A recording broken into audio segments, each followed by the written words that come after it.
So far we have covered IAS 16, जिसमें हमने देखा था कि वो एसेट्स जो बिजनेस यूज के लिए हो उनको आप कॉस्ट मॉडल पे भी रख सकते हैं या रीवैल्यूएशन मॉडल पे भी रख सकते हैं।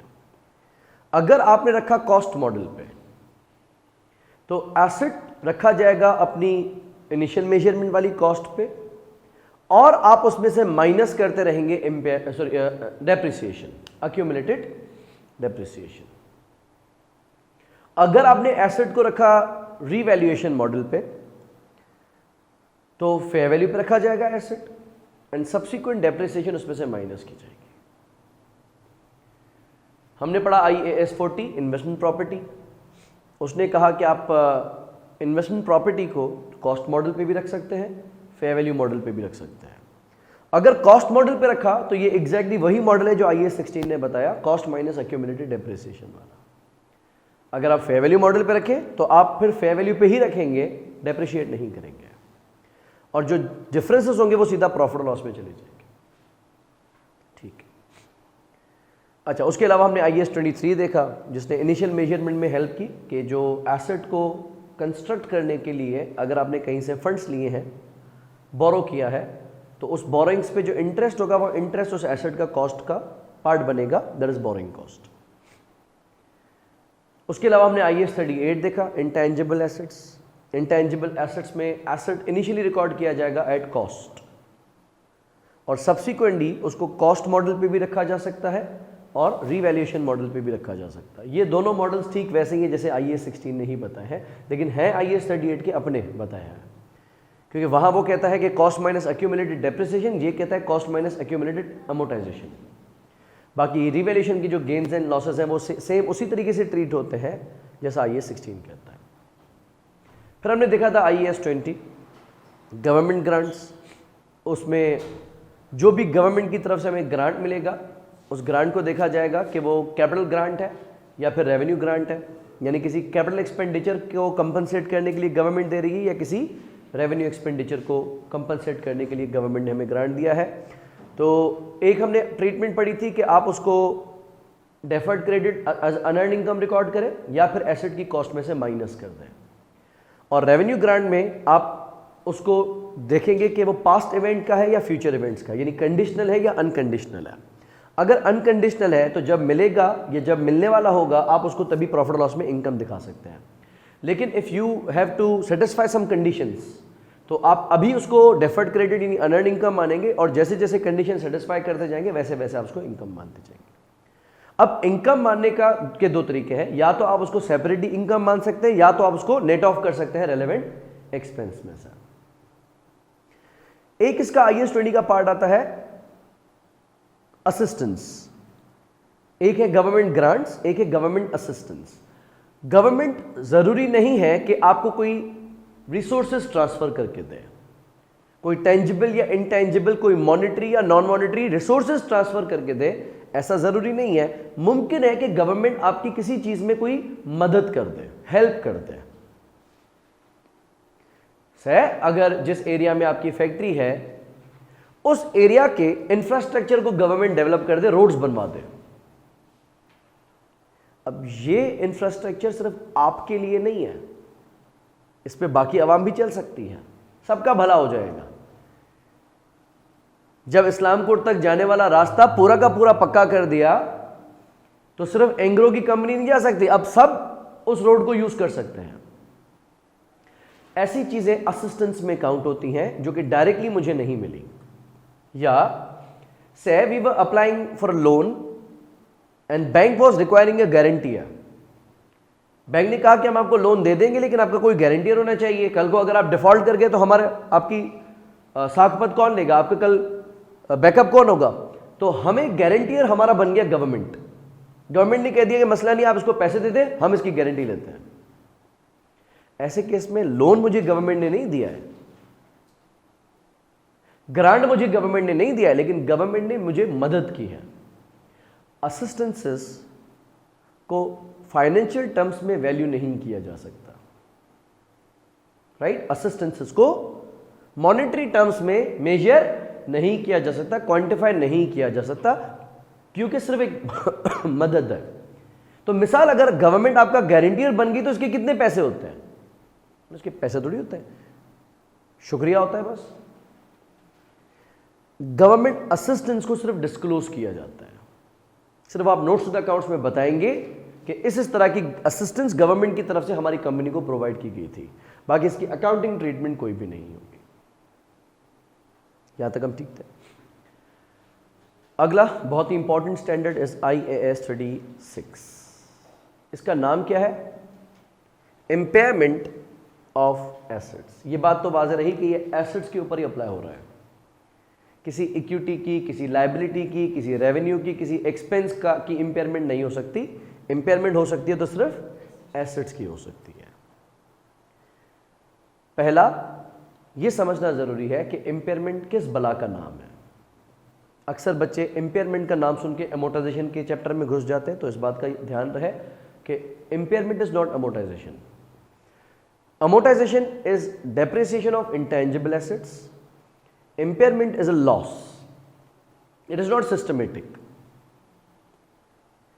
कुछ लोग ये मानते हैं कि impairment मतलब डाउनवर्ड रिवैल्यूएशन, कि अगर एसेट की मार्केट वैल्यू गिर जाए तो उस नुकसान को impairment कहते हैं। तो मैं कहता हूं बेटा ये तो डाउनवर्ड रिवैल्यूएशन है। अगर मैं कॉस्ट मॉडल यूज कर रहा हूं तो फेयर वैल्यू से तो मेरा सरोकार ही नहीं है, चाहे बढ़ जाए चाहे गिर जाए। अगर आप मुझे ये कह रहे हैं कि वैल्यू बढ़ेगी तो नहीं दिखा सकते, गिरेगी तो आपको रिकॉर्ड करनी पड़ेगी, तो आपकी बड़ी मेहरबानी। फिर मैं फेयर वैल्यू मॉडल पे आ जाता हूं, फिर मैं रिवैल्यूएशन मॉडल पे आ जाता हूं। तो ये बात याद रहे कि impairment is not downward revaluation. Downward revaluation तब कहा जाता है जब कैरिंग वैल्यू फेयर वैल्यू से ज्यादा हो, जब कैरिंग वैल्यू मार्केट वैल्यू से ज्यादा हो। जबकि इम्पेयरमेंट क्या है? पहले इसका IAS 36 का ऑब्जेक्टिव देखते हैं कि आप हासिल क्या करना चाहते हैं। ये बात समझिएगा। The objective of IAS 36 is to ensure that assets are carried at no more than the recoverable amount. ये बात वाज़ेह है। क्या देखने आए हो, क्या करने आए हो? तो उसने कहा मैं देखने आया था कि कहीं कोई एसेट अपने रिकवरेबल अमाउंट से ज्यादा पे रिकॉर्डेड तो नहीं है। पहला ये समझ लेते रिकवरेबल अमाउंट क्या है। रिकवरेबल अमाउंट मतलब वो अमाउंट जो एसेट में से हासिल किया जा सकता है। जो कंपनी एसेट में से अमाउंट रिकवर कर सकती है उसको रिकवरेबल अमाउंट कहते हैं। ये तो बड़ा आसान हो गया। लेकिन कंपनी के पास एसेट से बेनिफिट रिकवर करने के क्या क्या तरीके होते हैं? दो। पहला बेच दो, दूसरा चलाओ। अगर मेरे पास गाड़ी है अभी और अगर रेंट कार का बिजनेस है तो मैं चाहूं तो रेंट कार में गाड़ी चलाऊं और जो भी किराया है कमाऊं, या फिर गाड़ी को आज के आज बेच दूं। अगर आपके पास सोलर सिस्टम लगा हुआ है, ऑप्शन नंबर 1 कि आप चलाएं सोलर को, जितना भी पावर आपका सोलर प्रोड्यूस करेगा उतना वापदा पर लोड कम हो जाएगा, आपका बिजली का बिल कम हो जाएगा, आप लोड शेडिंग से के झंझट से आजाद हो जाएंगे, बचाएं अपना बिल, सेविंग्स करें। या फिर ये इन्वर्टर, ये बैटरीज, ये प्लेट्स उठा के बेच दें। दोनों तरीके। एक मशीन है हमारे पास, आप मशीन को चलाएं, यूनिट्स बनाएं, बेचें, कंट्रीब्यूशन कमाएं। जितने ज्यादा यूनिट्स बनाएंगे उतना ज्यादा कंट्रीब्यूशन कमाया जाएगा। या ऑप्शन नंबर 2 मशीन को बेच दे। तो कंपनी के पास दो रास्ते होते हैं, या तो एसेट को सेल करके पैसे निकाले जा सकते हैं, या फिर एसेट को चला के पैसे निकाले जा सकते हैं। लेकिन इसमें लाइक विद लाइक कंपैरिजन का गैप है। मिसाल अगर मैं ये कहूं कि गाड़ी अगर मैं जनरल रूट पे चलाता हूं, सिंध के सिंध में चलाता हूं, तो करीबन एक साल में 60% ऑफ टाइम्स तो किराया लग ही जाएगा, 40% टाइम गाड़ी आइडल खड़ी रहेगी और 60% ऑफ टाइम किराया लग जाएगा। और वो 60% किराया अगर मैं काउंट करूं तो एक साल में मैं गाड़ी में से करीबन 6 लाख रुपए कमा सकता हूं। और अभी भी ये गाड़ी करीबन 6 साल और चल सकती है। हर साल कितने पैसे कमाओगे? 6 लाख। कितने साल का कमाएंगे? 6 साल तक। यूं आप इस गाड़ी से 36 लाख रुपए कमा सकते हैं। बात भी गाड़ी तो मेरी होगी ना। और 6 साल चली हुई गाड़ी को जब मैं बेचूंगा तो वो 20 लाख रुपए की बिकेगी।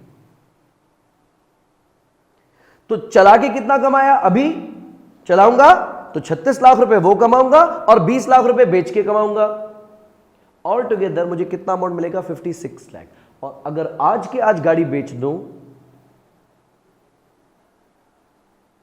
तो लेट्स से फॉर इंस्टेंस उसकी मार्केट वैल्यू 42 लाख है, 42 लाख है। तो क्या अच्छा 56 लाख कमाना अच्छा कि 42 लाख कमाना अच्छा? यस, ऐसा कुछ भी नहीं कर सकते, बिकॉज जो 42 है वो आज मिल रहे हैं और जो 56 है वो 6 सालों के ऊपर मिल रहे हैं। हमने क्या करना है? उसको डिस्काउंटेड प्रेजेंट वैल्यू पे लाना है। से फॉर इंस्टेंस अगर रेट ऑफ रिटर्न गाड़ी से 6% कमाया जा सकता है, गाड़ी से रेट ऑफ रिटर्न 6% कमाया जा सकता है, तो देखिएगा मैं वर्किंग कैसे कर सकता हूं। पहले से लेकर 6 साल तक कितने पैसे मिलेंगे? 6 लाख। और मार्केट इंटरेस्ट रेट कितना है? 8% बोला मैंने? 6 बोला? चले 6%। 6%, 6 साल का एन्युटी फैक्टर बताइएगा।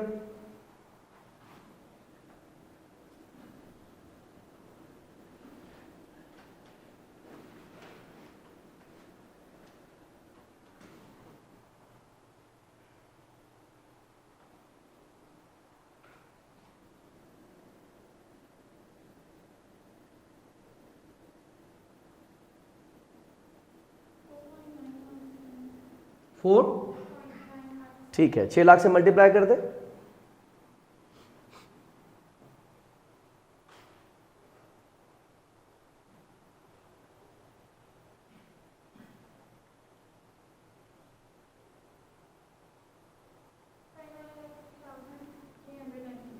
$29,50,000। चलिए राउंड अप रखते हैं, 29,50,000।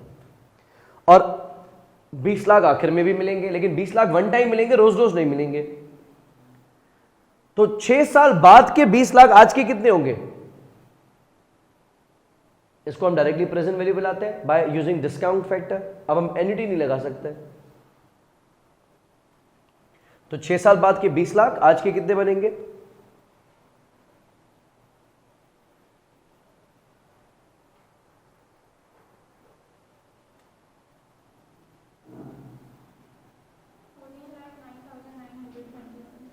$14,09,999। 14 लाख। तो इन दोनों को अगर प्लस करते हैं तो विल बी गेटिंग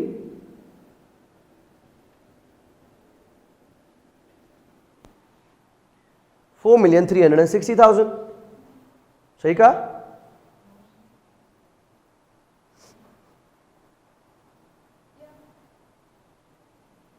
सही है ना? अब बात की जा सकती है, जब पहले मैं कह रहा था कि 42 लाख अच्छे कि 56 लाख अच्छे, तो आप नहीं बता सकते थे, लेकिन जब इसको डिस्काउंटेड प्रेजेंट वैल्यू पे लेके आए तो हम कह सकते हैं कि इसको चलाना बेहतर है।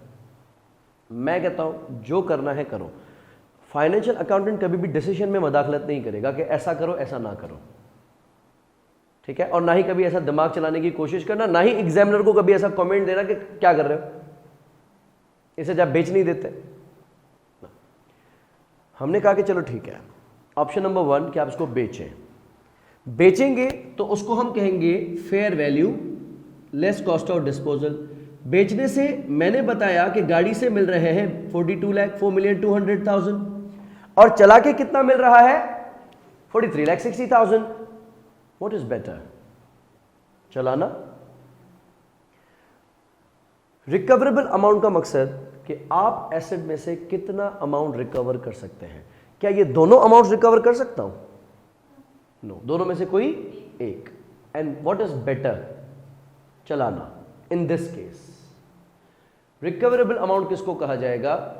Recoverable amount is higher of. दो वैल्यूज है ना, कौन कौन सी वैल्यूज है? Fair value less cost of disposal और दूसरी वैल्यू का नाम है वैल्यू इन यूज। अभी आप समझ चुके हो ये 43,60,000 क्या है? इसको हम कहते हैं value in use. And what is value in use? How is value in use calculated? It is the discounted present value of estimated cash flows. कौन कौन से cash flows? From continuing use of an asset and its ultimate disposal. दो cash flows है, एक जो asset को चला के आएंगे 6 लाख और एक जो एसेट को अल्टीमेटली बेच के आएंगे 20 लाख। उन सब की प्रेजेंट वैल्यू को कहा जाता है वैल्यू इन यूज। और रिकवरेबल अमाउंट किसको कहा जाएगा? इन दोनों में से जो भी अमाउंट, इनमें से हायर ये है। अगर ये गाड़ी मेरी फाइनेंशियल स्टेटमेंट्स में अभी 3,750,000 पे है, 37,50,000 पे है, तो ये झांकने आया, ऐसे देख रहा था, मैं कहा क्या है? भाग गया। मैं कहा क्यों भाई, ताक झांक कर रहे हो, घरों में घुस रहे हो? तो उसने कहा नहीं मेरा काम नहीं है। मैं कहा आए तो थे? तो बोला भाई मैं देखने आया था कि कहीं एसेट अपनी रिकवरेबल अमाउंट से ज्यादा पे तो नहीं है। तो मैंने ये देखा कि आपके एसेट की कैरिंग वैल्यू 37,50,000 है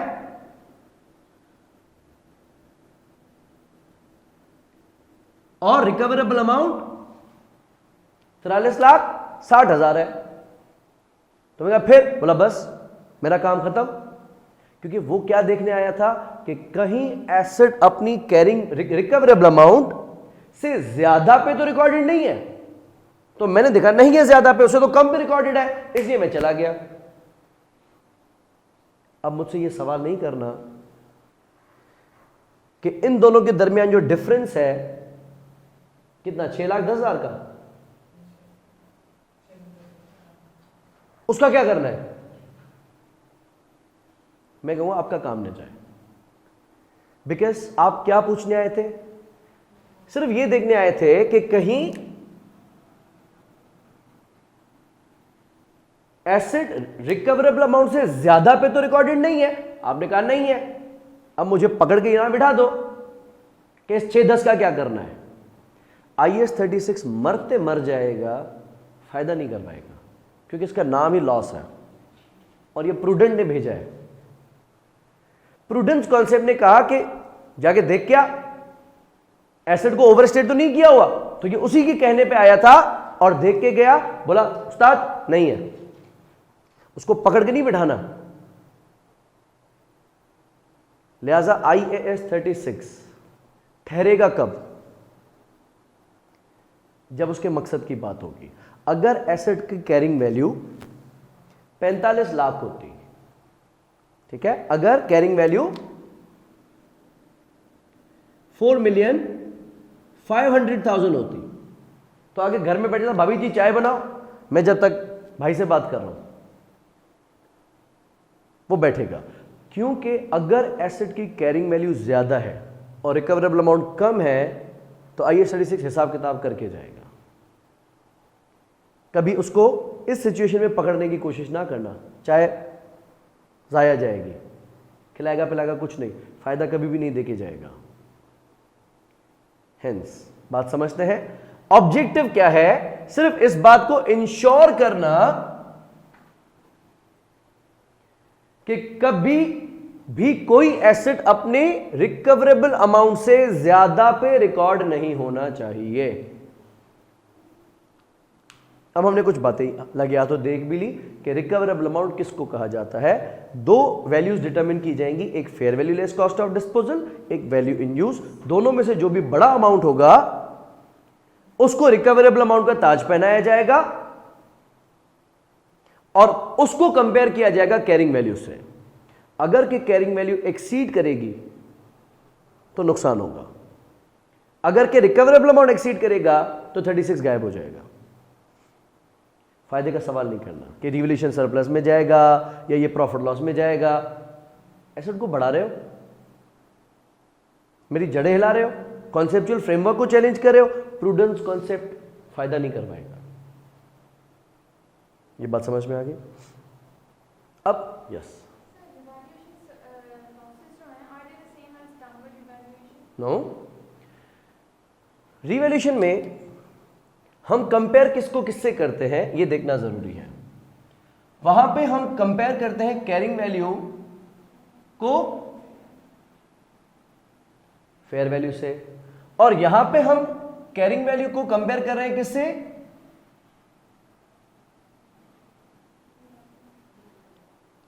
रिकवरेबल अमाउंट से। क्या रिकवरेबल अमाउंट और फेयर वैल्यू एक ही बात है? नहीं। अगर एसेट देखो फेयर वैल्यू गिरी हुई है 42 लाख है ना, लेकिन मिसाल के तौर पे एसेट की कैरिंग वैल्यू होती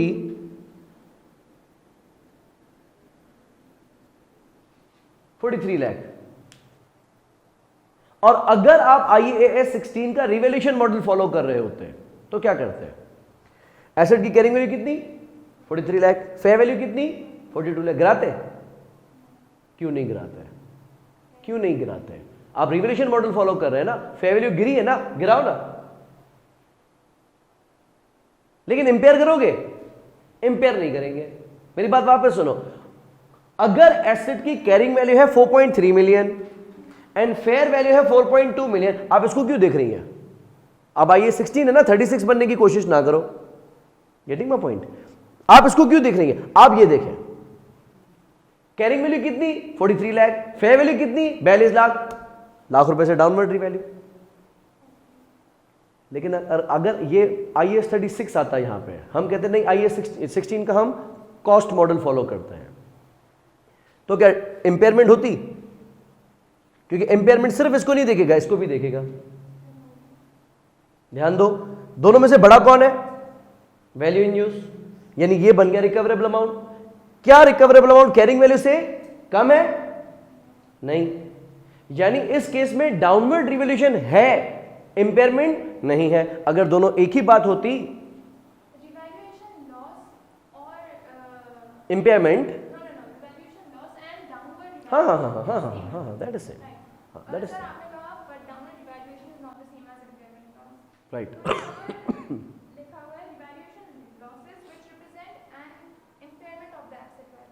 नहीं नहीं, रिपीट। यहाँ पे लिखा है revaluation losses which represent an impairment of the asset value. अभी you said it's not the same. It's not the same. Then how does it represent? I will read this again, ठीक है, because I am not sure कि अभी आप किस area पे हो। 16 minutes. Right, so I will come to it. मैं आपको अभी एडवांस बता रहा हूं कि downward revaluation is not same as impairment loss. Even मैं एक सीधी बात करता हूं, कॉस्ट मॉडल में कभी डाउनवर्ड रिवैल्यूएशन हो सकती है? इंपेयरमेंट तो सेम कैसे हुई?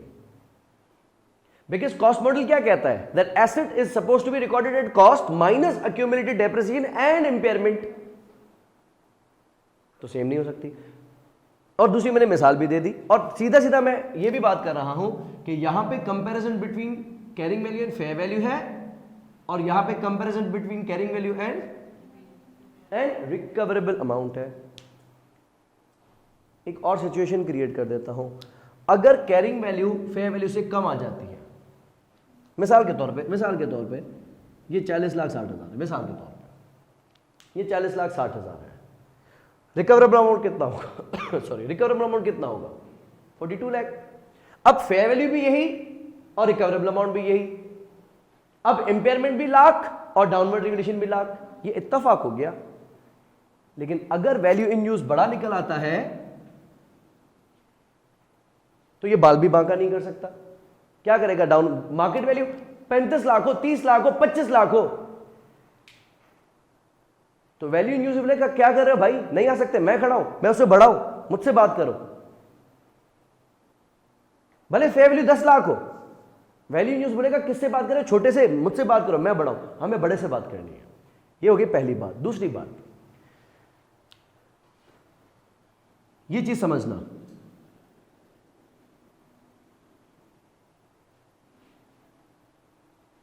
Cost of disposal. अगर आप IAS 16 फॉलो करते हैं तो एसेट को किस वैल्यू पे रिकॉर्ड किया जाएगा? फेयर वैल्यू पे। और अगर आप IAS 36 की बात मानते हैं और मान लिया कि फेयर वैल्यू बड़ी है तो भी एसेट को किस पे रिकॉर्ड किया जाएगा? Fair value less cost of disposal पे। What is cost of disposal? जब हम एसेट बेचते हैं तो अक्सर उसकी कमीशन दी जाती है, ट्रांजैक्शन चार्जेस दिए जाते हैं। मिसाल के तौर पे इस पे कमीशन है 25,000 रुपए की, 35,000। तो एज पर IAS 16 एसेट को किस पे रिकॉर्ड किया जाएगा? 4.2 million. And I just said कि इस पे कमीशन कितनी है, तो एज पर IAS 36 ये किस पे रिकॉर्ड किया जाएगा?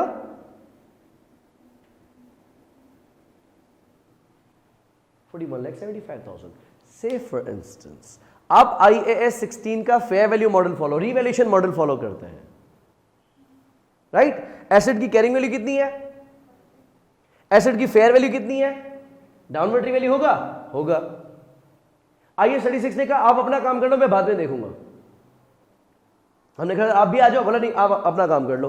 IAS 16 ने क्या किया? एसेट को लाख रुपए से डाउनवर्ड रिवैल्यू करके एसेट को 42 लाख रुपए पे दिखा दिया। तो 36 ने कहा अब मैं आऊं। हमने कहा आके क्या करोगे? हमने वैसे ही डाउनवर्ड रिवैल्यू कर दिया। हम उसने कहा सब्र करो, फतवा नहीं दो, मैं आ रहा हूं। अब IAS 36 आया, उसने कहा कि मुझे दिखाओ कि FV LCD और कैरिंग वैल्यू में से बड़ा कौन है। मैंने कहा यार इसकी वैल्यू इन यूज है 4060 और FV LCD है 4175। अब बताओ एसेट की कैरिंग वैल्यू आप ऐसे ही कितनी दिखा चुके हो? 42 लाख, क्योंकि लाख से गिरा चुके। अब हमने कहा आएगा बेइज्जत होके चला जाएगा खुद ही, लेकिन बेइज्जत होके नहीं गया, उल्टा 25 और लेके गया, क्योंकि आपकी carrying value is equal to fair value और इसका recoverable amount is fair value less cost of disposal. तो जो कॉस्ट ऑफ डिस्पोजल 25,000 वो इंपेयरमेंट लॉस में चली जाएगी। हम बोले ये बड़ा तेज है, होशियारी कर रहा है। समझो इस बात को। पहला, downward revaluation is not impairment loss because the comparison is between fair value and recoverable amount.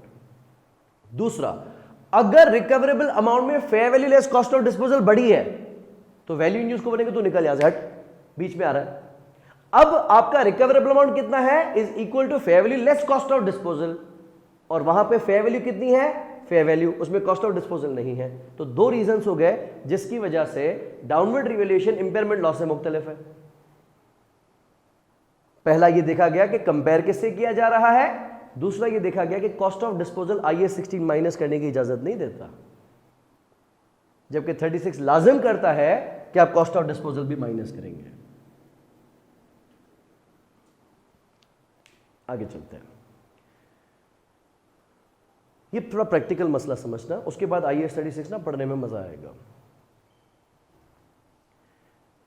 मैं IAS B से पूछता हूं कि जनाब ये इंपेयरमेंट टेस्ट कब कब करनी है? अगर वो कहता है कि हर साल कर देना, तो मैं कहा खुदा को मानो 25 एसेट्स है मेरे पास, 30 एसेट्स है मेरे पास। जब कहा जाए इंपेयरमेंट टेस्ट करना, हाँ, जब कहा जाए इंपेयरमेंट टेस्ट करना, रोज रोज खून देना अच्छी बात नहीं है, आसान नहीं है, डर लगता है सिरिंज देख के। अगर डॉक्टर रोज रोज क्या रिपोर्ट करवा के आओ, आप तो डॉक्टर के पास जाना ही छोड़ दोगे। अगर IAS 36 IAS B मुझे कहे कि हर साल इंपेयरमेंट टेस्ट करो, टेस्ट करने का मकसद है I will have to determine the recoverable amount. देखिए कैरिंग वैल्यू तो मुझसे किसी भी टाइम पूछ लो, वो तो मैं वैसे ही निकाल के रखता हूं, लेकिन रिकवरेबल अमाउंट आपके कहने पे निकालनी पड़ेगी। And recoverable amount is higher of fair value less cost of disposal and value in use. मैं अगर अपने तरफ से बता दूं कि ये एसेट होगा 48 लाख का, तो क्या IAS B तस्लीम कर लेगा मेरी बात? बोले होगा। कौन हो तुम? बोले अकाउंटेंट। बोला अकाउंटेंट तो कंपनी का नमक खाता है, तुम तो कभी एसेट को इंपेयर होने ही नहीं दोगे, मैं तुम्हारी बात पे भरोसा ही नहीं करता, जाओ। बोला किसकी बात पे भरोसा करते हो? बोला इंडिपेंडेंट वैल्यूअर को लेके आओ। अब इंडिपेंडेंट वैल्यूअर को मैं पैसा दूंगा और कहूंगा कि यार यानी ये मेरे 30 एसेट से 30 एसेट्स की फेयर वैल्यू निकालनी है, वो तो खुश हो जाएगा, बोलेगा और हुक्म करो, और भी हो तो बताओ। मैं पैसे खर्च करूंगा। किसको दूंगा पैसे? उस इंडिपेंडेंट वैल्यूअर को। और अगर वो बताता है कि भाई सबकी फेयर वैल्यू ज्यादा है, कैरिंग वैल्यू से फेयर वैल्यू ज्यादा है, यानी एसेट इंपेयर हुए ही नहीं है, इसका ना डबल दुख होता है। इंश्योरेंस करवाओ और एक्सीडेंट ना हो, इसका फजूल का दुख होता है। खुशी होनी चाहिए, लेकिन लगता है पैसे जाया हो गए, हुआ तो कुछ भी नहीं गाड़ी को, फजूल में पूरे साल का प्रीमियम दे दिया। तो ये तो अच्छी बात है कि नुकसान नहीं हुआ, लेकिन दुख इस बात का है कि वैल्यूअर को इतने पैसे दे दिए, खाया पिया कुछ नहीं, नुकसान। तो आईएसबी को कहा कि यार ख्याल कर लो, अपनी जुबान में नहीं बोल सकता कि इंसान बनो, उसको बोलूंगा कि भाई ख्याल कर लो, आपकी कोई सेटिंग है क्या इसके साथ, कटवट रखा है क्या इंडिपेंडेंट वैल्यूअर्स के साथ? और अगर ऐसा करोगे ना, मैं नहीं फॉलो कर रहा आईएएस, क्योंकि हमें कॉस्ट बेनिफिशियल रखना है। कंप्लायंस कॉस्ट इतनी हाई कर दोगे कि लोग आईएएस फॉलो करना ही बंद कर देंगे। लिहाजा इंपेयरमेंट टेस्ट हर साल करना जरूरी नहीं है।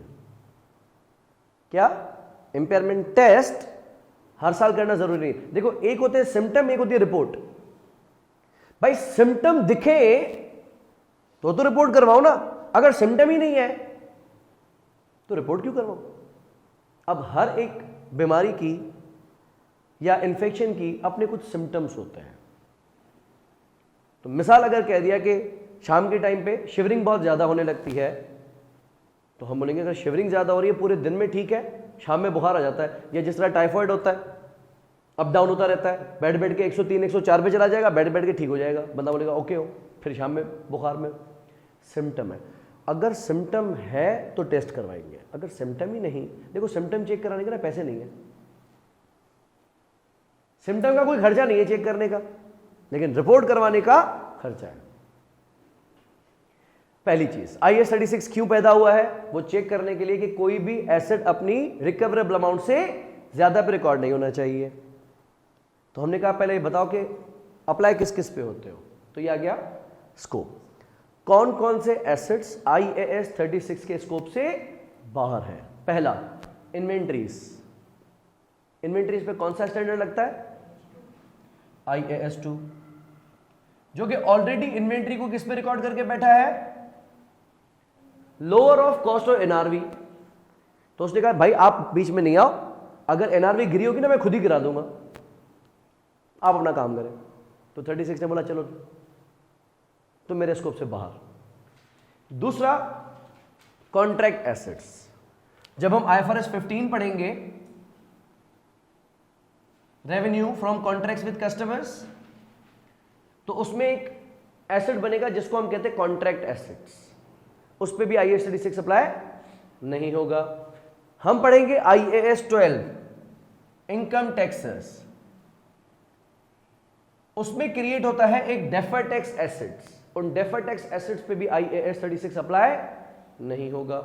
उसके अलावा फाइनेंशियल एसेट्स। फाइनेंशियल एसेट्स मतलब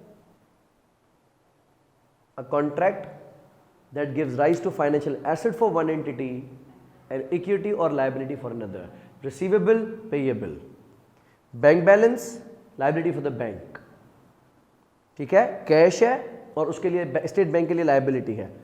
फाइनेंशियल एसेट्स पे अप्लाई होता है आईएफआरएस 9, और इनकी अकाउंटिंग ट्रीटमेंट और इनकी इंपेयरमेंट भी कौन देखता है? आईएफआरएस 9 खुद ही देखता है। Next is investment property at fair value, IAS 40। क्योंकि पहली बात तो ये है ही फेयर वैल्यू पे, और दूसरी बात कि अगर वैल्यू बढ़ी या गिरी तो नफा नुकसान वैसे ही कहां जा रहा है? प्रॉफिट लॉस में। ये भी क्या करेगा? प्रॉफिट लॉस में भेजेगा ना। और दूसरी बात, इन्वेस्टमेंट प्रॉपर्टी का मेन ऑब्जेक्टिव तो होता ही उसको फिर बेचना है, ठीक है। तो इन्वेस्टमेंट प्रॉपर्टी अगर फेयर वैल्यू पे रखी गई है तो उस पर आईएएस 36 अप्लाई नहीं होगा। उसके अलावा अगर कोई नॉन करंट एसेट है और अब आपने उसको हेल्ड फॉर सेल कर दिया है, यानी अब आपका इरादा है कि हम इसको बेचेंगे, तो ये कौन से स्टैंडर्ड में जाएगा? आईएफआरएस 5 के अंदर। ये एसेट्स मेरे ख्याल से 6 एसेट्स हैं जो कि IAS 36 के स्कोप के बाहर है। मुनासिब हो गया? डेफिनेशंस देख लेते हैं। अक्सर लोग बच्चे याद ऐसे करते हैं कि कोई हादसा हो गया और एसिड की वैल्यू गिर गई तो इम्पेयरमेंट है। कोई हादसा वादसा नहीं है। मिसाल समझाने के लिए बोला जाता है कि डेप्रिसिएशन क्या होता है, सिस्टमेटिकली हम जान के हर साल एसेट को कम कम कम कम कम करते आ रहे थे, तो वो डेप्रिसिएशन है। इंपेयरमेंट क्या अचानक हो जाती है। मिसाल गाड़ी का एक्सीडेंट हो जाए तो मार्केट वैल्यू गिर जाएगी। मिसाल के तौर पे मशीन में शॉर्ट सर्किट हो जाए, उसकी वाइंडिंग शॉर्ट हो जाए, सर्किट टूट जाए, उसका जल जाए, आग लग जाए, तो समझाने के लिए बोला जाता है कि कोई एक्सीडेंट होगा ना जब और एसेट की वैल्यू गिर जाएगी तो वो इंपेयरमेंट है। होल्ड योर ब्रीथ, ऐसा कुछ नहीं है। सीधी सीधी बात है, when carrying value of an asset, इसको थोड़ी देर छोड़ दो, एक्सीड्स द रिकवरेबल अमाउंट। जब भी एसेट की कैरिंग वैल्यू रिकवरेबल अमाउंट से ज्यादा होगी, एसेट इंपेयर होगा। ये क्यों है, इसके पीछे जाने की जरूरत नहीं है। सीधा सीधा क्या है, आपने नंबर्स को थ्योरी में लिखना है। If the carrying value of an asset exceeds the recoverable amount, the asset is impaired. So what is an impairment loss? When the carrying value exceeds the recoverable amount. Full stop. अगर आपसे सवाल पूछे to define impairment loss, तो आप सीधा ये लिखना है when the carrying value exceeds the recoverable amount. वो जल जाए, गिर जाए, फट जाए, टूट जाए, कुछ नहीं लिखना, कुछ होने की जरूरत नहीं है। सीधी सीधी बात है कि एसेट की कैरिंग वैल्यू ज्यादा है, खत्म बात। कैरिंग वैल्यू किसको कहते हैं? वो वैल्यू जिस पे एसेट अपनी स्टेटमेंट ऑफ फाइनेंशियल पोजीशन में रिकॉर्डेड है, यानी उस पे जो अपना जाती स्टैंडर्ड अप्लाई हो रहा है, IAS 16 हो, 40 हो, 41 हो, 38 हो, जो भी स्टैंडर्ड है, उसने कहा कि एसेट को कॉस्ट पे रखो और डेप्रिसिएशन माइनस करो, फेयर वैल्यू पे रखो और डेप्रिसिएशन माइनस करो, फेयर वैल्यू पे रखो और डेप्रिसिएशन माइनस ना करो, जो भी स्टैंडर्ड ने कहा है, यानी एज पर रेलेवेंट स्टैंडर्ड जिस वैल्यू पे वो स्टेटमेंट ऑफ फाइनेंशियल पोजीशन में रखा हुआ है, उसको कहते हैं एसेट की carrying value. What is recoverable amount, ये हम देख चुके, इट इज हायर ऑफ, सही है। इसको ये नहीं लिखना the amount that will be recovered from the asset, नहीं लिखना ऐसा।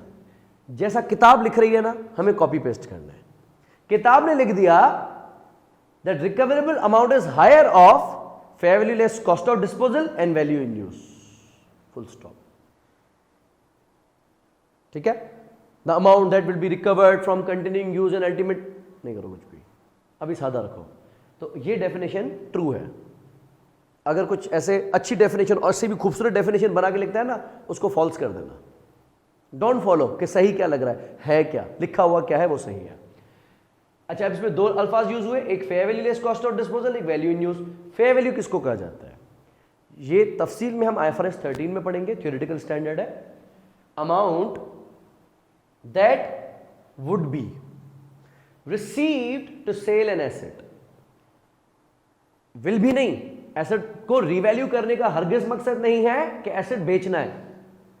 स्टैंडर्ड कहता है कि अगर एसेट बेचा जाए तो, वुड बी का मकसद समझते हैं ना, अगर एसेट बेचा जाए तो उसको बेच के मुझे कितने पैसे मिलेंगे, यानी इसको कहते हैं एग्जिट प्राइस।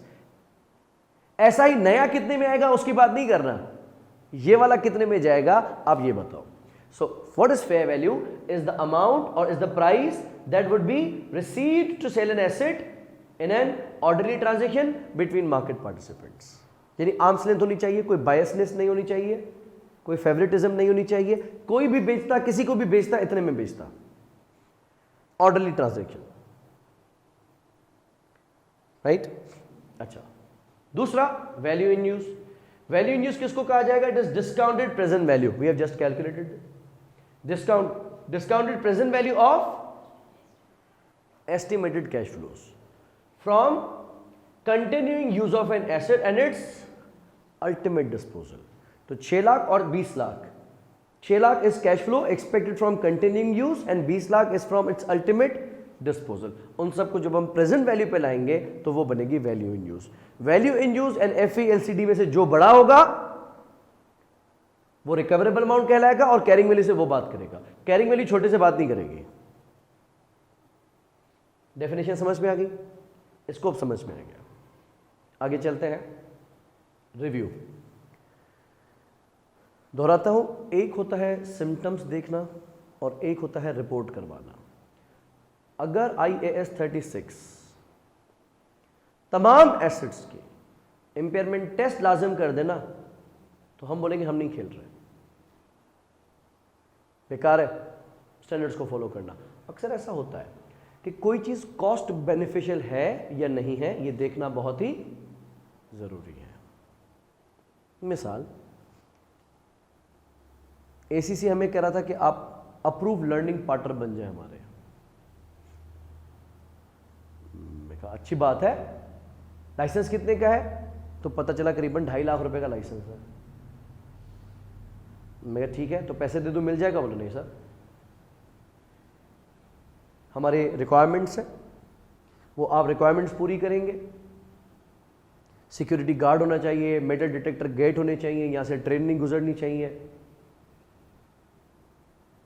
वो सारे शराइत आप हमारी पूरी करेंगे। एक बेहतरीन कंप्यूटर लैब बनाएंगे, लाइब्रेरी बनाएंगे, कैंपस की ये फैसिलिटीज होनी चाहिए, उसके बाद आपको लाइसेंस मिलेगा। मैंने खर्चा काउंट किया, फिर मैंने कहा फायदा, कहा कि वेबसाइट पे लगा देंगे कि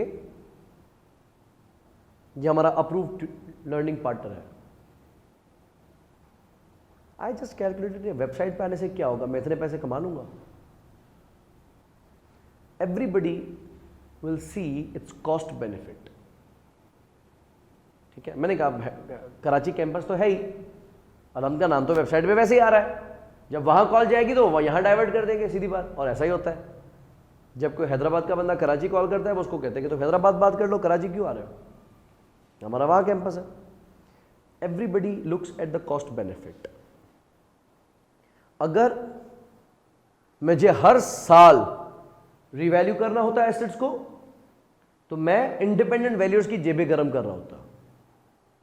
अगर मुझे इंडिपेंडेंट मैनेजमेंट अकाउंटेंट को हर साल खिलाना है ताकि वो मुझे इन्वेस्टमेंट अप्रेजल की तरह प्रेजेंट वैल्यूज निकाल के दे, कैश फ्लो प्रोजेक्शंस करके दे, भाई मेरे कैश फ्लो प्रोजेक्शन पे भी तो आपको एतमाद नहीं होगा ना, वो भी बोलोगे किसी इंडिपेंडेंट से करवाओ, मैं खर्चा ही खर्चा किए जा रहा हूं। तो IAS 36 ने कहा ये बात आपकी ठीक है, हर साल इंपेयरमेंट टेस्ट नहीं करना। क्या करना? रिव्यू। मैं पूछता हूं अच्छा ये क्या चीज है? उसने कहा है कि आप कम से कम हर ईयर एंड पे असेस करोगे कि कहीं कोई इंडिकेशंस तो नहीं है कि एसिड इंपेयर हुआ हो, सिम्टम्स। सही है भाई, हमने सादा रखा ना, कोविड के दौरान एक ब्लूटूथ वाला थर्मामीटर रख दिया, उसको टच भी नहीं कर रहे, दूर से देख रहे हैं कि टेम्परेचर नहीं है, मतलब अंदर आ जाओ। अगर टेम्परेचर हाई है तो इसका मकसद नहीं है कोविड है, लेकिन ये symptom, one of the symptom है। तो मैं इसको कहता हूं कि भाई आप रिपोर्ट करवा के आओ, डाउट है। और ऐसा होना चाहिए कि जिसको हाई फीवर हो आप उनको बाकियों के साथ ना बिठाओ, वो कहेगा तुम तो डरा रहे हो, बंदे को बुखार क्या हो गया। अक्सर ऐसा होता है, लोग ना गर्म बाइक पे आ रहे थे तो धूप में आ रहे हैं, जैसे ही बैंक के गेट पे भागते भागते जाए गार्ड बोलता चेक करवाओ, अब बॉडी पूरी गर्म हो रही है क्योंकि धूप से आ रहा है, टेम्परेचर हाई, बोले बाहर हो जाओ। बोले भाई बैंक बंद हो जाएगा, काम से आए हो। बोला टेम्परेचर तुम्हारा हाई हो रहा, बोला कुछ भी नहीं है खुदा की कसम। बोला ऐसे कैसे मानो, थर्मामीटर तो दिखा रहा है ना। इंडिकेशन, अब इसने हमें एक लिस्ट ऑफ सिम्टम्स बताई होती है ना, आप कभी हॉस्पिटल में क्लिनिक पे जाते हो तो एक लिस्ट ऑफ सिम्टम्स लिखी होती है कि अगर आपको ये प्रॉब्लम्स है तो पॉसिबल है कि सर्टेन डिजीज हो, लिहाजा आप अपने मुआलिज से राब्ता करें, डॉक्टर से राब्ता करें। इसने मुझे दो तरह की इंडिकेशंस बताई, एक एक्सटर्नल इंडिकेशंस है, दूसरी ये किसने बताई है? IAS 36 ने। नकालों से होशियार, मिलते जुलते नामों से धोखा ना खाएं, सिर्फ IAS 36 को आजमाएं। अगर आपको ट्रू एंड फॉल्स या कुछ इंडिकेशंस एग्जामिनर ने दे दी, देखो वो भी एग्जामिनर है, ऐसे तो नहीं बना पर्ची पे, वो आपको इंडिकेशन में कोई ऐसी इंडिकेशन देगा अपना दिल को पार कर जाएगी, बोले यार बात तो सही करा, ये भी इंडिकेशन है इंपेयरमेंट की, लेकिन किताब ने लिखा नहीं लिखा, फॉल्स। कंफ्यूज ऐसे करेगा वो 3 इंडिकेशंस तो सही होंगी जो यहां लिखी हुई हैं, लेकिन चौथी को भी फॉल्स कहने में दिल गवारा नहीं करेगा आपका। लेकिन आपने सहारा किसका लेना है? मिलते जुलते नामों से धोखा ना खाएं, सिर्फ फाइजा ब्यूटी क्रीम। सही है? ये 22, 31, 90 कोई आजमाना है और किसी को नहीं आजमाना। क्या इंडिकेशंस है? एक लिस्ट है एक्सटर्नल की, एक लिस्ट है इंटरनल की। एक्सटर्नल में कहता है पहला, अगर मार्केट वैल्यूज डिक्लाइन, तो मुझे शक हो रहा है। मिसाल, अगर मेरे पास प्रॉपर्टीज है और पता चला है कि प्रॉपर्टीज की वैल्यू डाउन हो गई है, मैं ये नहीं कह रहा कि कोविड है, मुझे डर लग रहा है कि शायद हो। मैं ये नहीं कह रहा कि इंपेयरमेंट है, शायद वैल्यू इन यूज बड़ा भाई हो,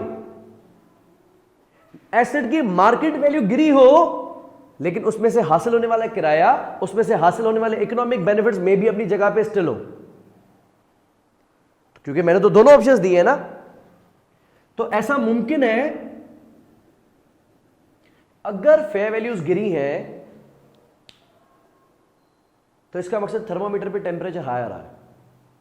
मैं कहूंगा मुझे इसका इंपेयरमेंट टेस्ट करके दो, और इंपेयरमेंट टेस्ट का मकसद अब मुझे फेयर वैल्यू डिटरमिन करनी पड़ेगी। यहां पे फेयर वैल्यू डिटरमिन नहीं हुई है, सिर्फ जनरल इंडिकेशन है कि पाकिस्तान से लोड शेडिंग का खात्मा होने के बाद यूपीएस और जनरेटर्स की वैल्यू डाउन हो गई है, मार्केट वैल्यूज गिर गई है। तो मुझे ऐसा लग रहा है कि जब मार्केट वैल्यू गिरी है तो क्या पता रिकवरेबल अमाउंट भी गिरा हो, और इतना काम कह रही हो, चेक करके बताओ। सीधी बात है, चेक करके बताओ। ऐसे में हमें क्या करना पड़ेगा? एसेट का रिकवरेबल अमाउंट डिटरमिन करना पड़ेगा। एक तो उसकी फेयर वैल्यू डिटरमिन करनी पड़ेगी और दूसरा उसका वैल्यू इन यूज। अगर वो कैरिंग वैल्यू से कम निकला तो पकड़े गए, अगर नहीं तो खैर हो गई। तो पहला, अगर मार्केट वैल्यूज गिरी हुई होंगी तो क्या करना पड़ेगा? इंपेयरमेंट टेस्ट करना पड़ेगा, और इंपेयरमेंट टेस्ट करने का मकसद डिटरमिन रिकवरेबल अमाउंट।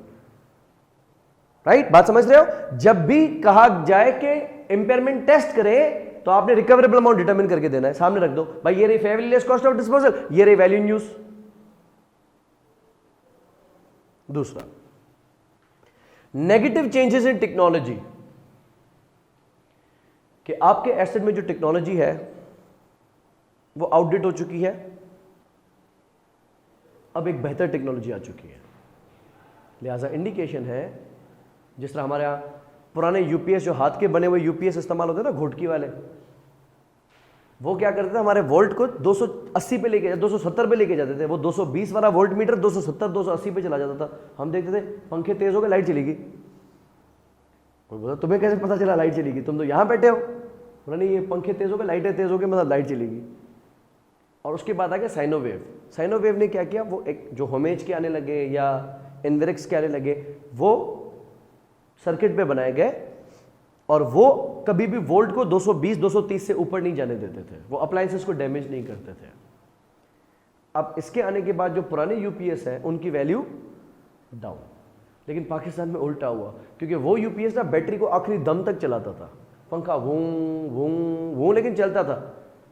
ये जो साइनोवेव वाला है ना, जैसे ही बैटरी के वोल्ट थोड़े कम होंगे ट्रिप कर देगा। हम कहते हैं ट्रिप क्यों करा, थोड़ा थोड़ा चलाओ तो सही, अभी बैटरी में कुछ तो है। फिर हम रीस्टार्ट करते हैं उसको, फिर थोड़ा चल जाता है।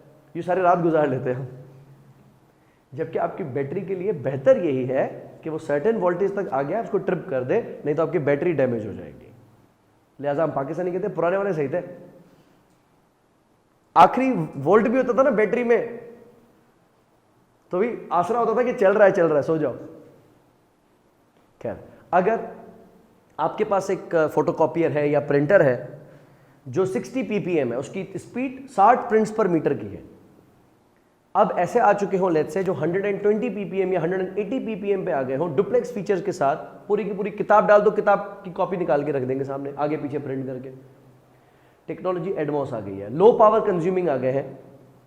पहले एसी का कंप्रेसर उठता था ना, पूरा घर बताता था क्या कंप्रेसर उठ गया अब कूलिंग करेगा, तो कैसे पता लगा, पूरी लाइटें नीचे डिम हुई ना, मतलब कंप्रेसर उठा है। लेकिन इन्वर्टर टेक्नोलॉजी के बाद कंप्रेसर कब ट्रिप होता है, कब उठता है पता भी नहीं चलता, ट्रिप तो होता ही नहीं है। अगर टेक्नोलॉजी में एडवांसमेंट आ गई है, कंप्यूटराइज्ड गाड़ियां आ गई हैं, जिस तरह जैपनीज हाइब्रिड गाड़ियां आ गई, इलेक्ट्रिक गाड़ियां आ गई, तो आपके पास जो गाड़ियां हैं उनकी वैल्यू मुमकिन है कम होती जाए। सही, मैंने ये नहीं कहा कि बुखार है, मैंने ये नहीं कहा कि कोविड है, मैंने कहा कि शक है कि अगर टेक्नोलॉजी में नेगेटिव चेंजेस है या इकोनॉमी में नेगेटिव चेंजेस है, लोगों के पास परचेसिंग पावर ही नहीं है। अभी जिस तरह सैलाब के बाद, फसलें डूबने के बाद, पाकिस्तान चलता ही एग्रीकल्चर पे ना, फसल उतरती है उताके बन जाती है, जेला आ जाती है 2D, लोग एकदम से हाइलक्स डबल केबिन डाला खरीदने शुरू हो जाते हैं, प्रॉपर्टीज खरीदने लग जाते हैं। बाकी साल कैसे गुजरेगा वो अल्लाह मालिक है, लेकिन फसल उतरी है, पैसा आया है, तो उताक तो पक्की करवाओ, खर्चा करेंगे लोग। लेकिन अगर इस बार फसलें डूब गई, लोगों के पास पैसा नहीं है, ना स्टॉक मार्केट में पैसा लगे, ना बैंक्स में पैसा आए, ना गाड़ियों में पैसा लगे, ना प्रॉपर्टीज में पैसा लगे, तो ये क्या है, इकोनॉमी के नेगेटिव चेंजेस है। इन्फ्लेशन इतनी ज्यादा हो जाए कि लोग सेविंग्स ना कर सके, कि 1.5 लाख कमाने वाला भी खर्चे के नीचे, तो 1.5 लाख वाला कमाने वाला भी बचा ना सके, तो फिर कौन बचाएगा। Negative changes in economy, negative changes in market, stock market है वैसे ही डाउन है, कहते हैं इन्वेस्टर्स का कॉन्फिडेंस नहीं आ रहा इंपोर्टेड गवर्नमेंट की वजह से। सही है, पॉसिबल है कि कहर पता नहीं कब तक चले,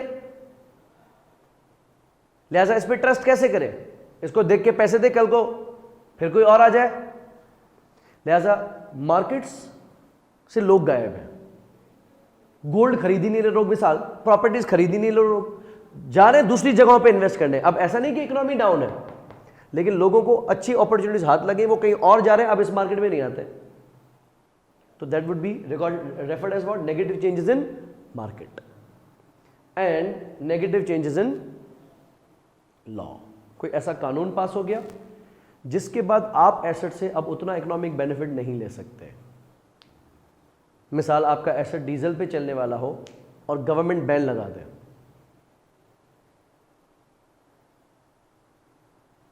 चिंची बैन होगी ना पाकिस्तान से, लीगली, रोडों से नहीं,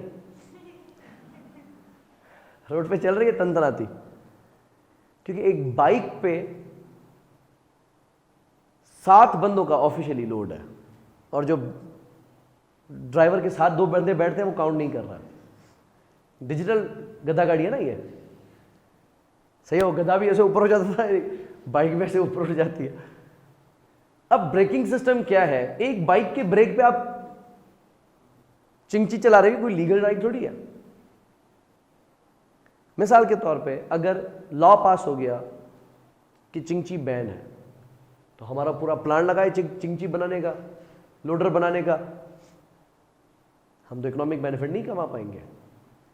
जब सीएनजी सस्ती होती थी 64-65 रुपए किलो, अब तो शायद 300 रुपए हो गई है, तो उस वक्त में गवर्नमेंट ने कहा था कि गैस की शॉर्टेज आने वाली है, लिहाजा 1000 सीसी और से ज्यादा की गाड़ियों में सीएनजी नहीं डाली जाएगी। ये खबर सिर्फ 1 या 2 दिन चली थी, उन 2 दिनों में जितनी छोटी गाड़ियां की वैल्यू बढ़ गई और बड़ी गाड़ियों की वैल्यू डाउन हो गई। धड़ाधड़ लोग बड़ी गाड़ियां बेचने लग गए, यार कोई कोरे है, कोई एल्टो है, कोई मेहरान है, क्या हो गया, बोला सीएनजी बंद हो रही है, बड़ी गाड़ी लेके जाएंगे 1300 सीसी 1200 सीसी, उसमें सीएनजी नहीं डलेगी, कोई कंफर्ट नहीं देख रहा, लग्जरी कोई नहीं देख रहा, तो पेट्रोल पे कौन चलाएगा। एक लॉ है, कोई ऐसा कानून पास हो जाए जिसके बाद आपके एसेट्स के इकोनॉमिक बेनिफिट्स में या फेयर वैल्यू में कमी आ जाए, एक नेगेटिव चेंज है। सही है, नहीं बोल रहा कि कोविड है, शक है, हाँ रिपोर्ट करवा के आ जाओ। ये एक ही, हाँ एक हो गया मार्केट वैल्यूज का डिक्लाइन होना, दूसरा negative changes in technology, economy, market and laws, ये एक ही इंडिकेशन है, ये 4 नहीं है।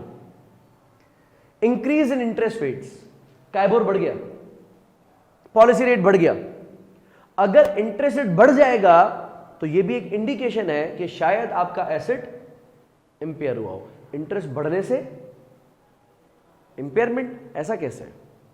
याद करो अगर 10% पे एनपीवी पॉजिटिव है और आईआरआर निकालना है तो दूसरा तुक्का कितना मारते हो, 10 से ज्यादा कि कम? ज्यादा। जितना परसेंटेज ज्यादा करते जाएंगे एनपीवी उतनी कम होती जाएगी और एक वक्त आएगा एनपीवी 0 आएगी और उससे आगे निकल जाओगे तो नेगेटिव चली जाएगी। यानी इंटरेस्ट रेट जितना ज्यादा यूज करेंगे प्रेजेंट वैल्यू उतनी। अगर मार्केट के इंटरेस्ट रेट्स बढ़ गए हैं, जिस तरह अभी पाकिस्तान में हुआ है कायबोर, टर्की के अंदर इंटरेस्ट रेट्स बढ़े हुए हैं, यूएस ने लगातार 2-3 बार अपना इंटरेस्ट रेट बढ़ाया है, जिसकी वजह से डॉलर बड़ा स्ट्रांग हो गया है और करीबन शायद पाउंड के अगेंस्ट जो डेप्रिसिएशन हुई है, यानी पाउंड के करीबन बराबर जाने वाला है, यूरो से आगे निकल गया डॉलर ग्लोबली। अगर इंटरेस्ट रेट बढ़ते हैं तो शक है कि जो वैल्यू इन यूज आपने कैलकुलेट की थी, अब ये आपने 6% पे की, ये मैं आपसे 8% पे कराऊं, 10% पे कराऊं, 11% पे कराऊं, तो वैल्यू इन यूज की और कम होती जाएगी ना इसकी। तो ये तीसरा डाउट है। चौथा डाउट, अगर कंपनी की मार्केट कैपिटलाइजेशन उसके नेट एसेट से ज्यादा है। What is market capitalisation?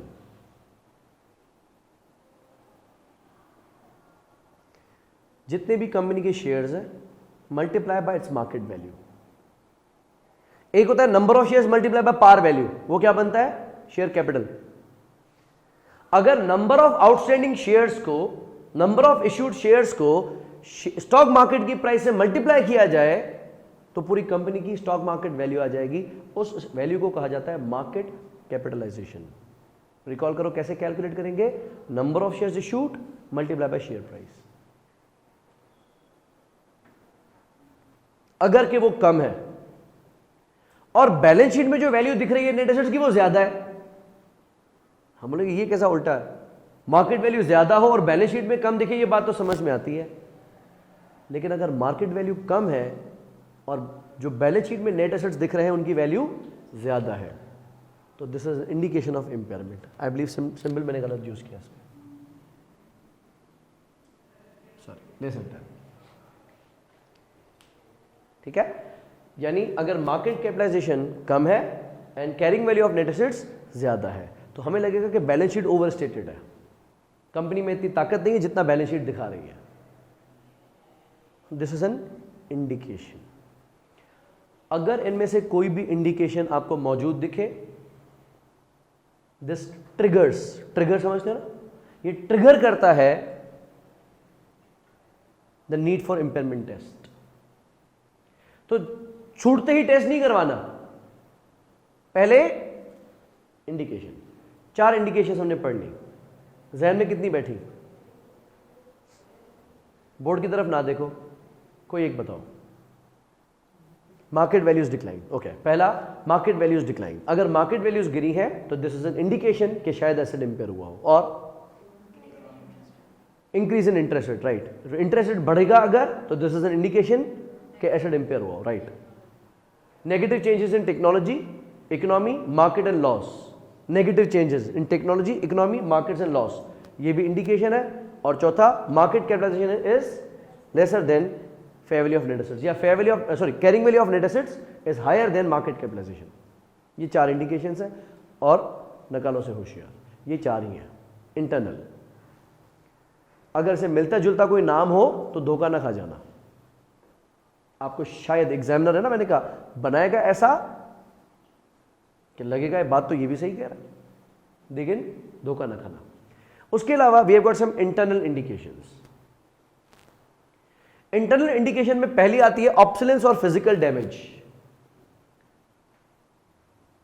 Right. अगर गाड़ी को कोई डेंट आ जाए तो वैल्यू गिर जाएगी। कोई भी फिजिकल डैमेज हुआ, एक तो आउटडेटेड हो गई हो, ऑब्सोलीट हो गई हो, या फिर वो मशीन या उस एसेट को कोई फिजिकल डैमेज आया है। मिसाल, आपकी सोलर प्लेट्स के ऊपर बिजली गिर गई, क्रैक आ गया प्लेटों में, आसमान से ओले गिर गए, सीधा प्लेटों पे थड़ करके मारा, प्लेटें 2 टुकड़े हो गई, क्रैक आ गया। अब वो उतना पावर नहीं प्रोड्यूस कर पा रही जितना उनकी कैपेसिटी है। ये क्या हुआ? एक फिजिकल डैमेज है। कभी होता है ना 224/40 हो जाता है, न्यूट्रल फेज हो जाता है। वापडा में एक न्यूट्रल होता है, एक फेज होता है ना, कभी कभी क्या होता है, दो फेज आपस में मिल जाते हैं, 220 का 440 हो जाता है, वो धमाका होता है। अगर ऐसा कोई शॉर्ट सर्किट हुआ है, कोई धमाका हुआ है, तो this is a physical damage. Accident हुआ है, this is a physical damage.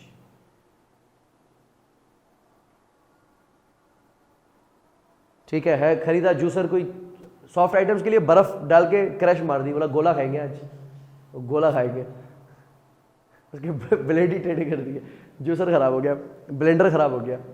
तो ये क्या है, हमारा फिजिकल डैमेज है। अगर सीन हुआ है क्या वाकई में अच्छा, अगर ऑब्सोलीट हो जाए या फिजिकल डैमेज हो जाए तो that is also an indication. Worse performance than expected. Asset मजा नहीं कर रहा, खरीदा था, गाड़ी खरीदी है, कल से चलेंगे घूमने, पता चला पहले दिन गाड़ी सेल्फ नहीं ले रही, वो बैटरी डाउन है। अगले दिन चले, हीटअप हो गई, बोले रेडिएटर शॉक चोक है, क्यों किसी दिन वाइंडिंग का मसला, किसी दिन टायर पंक्चर। तो सोचा था कि गाड़ी खरीदी, अब रोज घूमने जाएंगे, रोज ख्वारी हो रही है।